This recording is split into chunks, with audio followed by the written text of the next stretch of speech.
Assalamualaikum warahmatullahi wabarakatuh.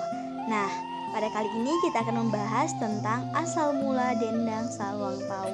Namun sebelum kita membahasnya, mari kita teliti pengertiannya terlebih dahulu.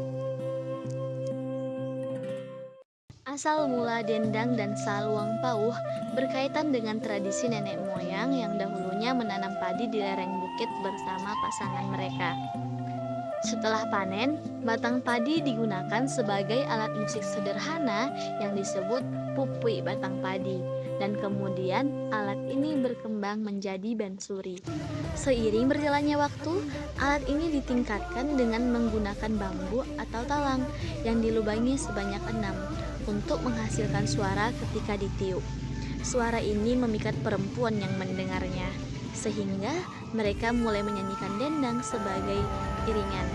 Dendang pauh ini seringkali dimainkan oleh seseorang yang merasa gelisah atau terbebani secara ekonomi, dan diiringi oleh perempuan yang bernyanyi dan laki-laki yang memainkan saluang.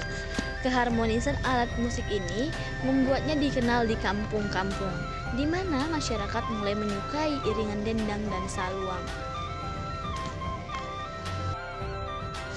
Nah, begitulah cerita singkat terciptanya dendang saluang pauh. Buat teman-teman yang penasaran, silahkan komen dan like ya. Next, kita bahas apa nih di part berikutnya?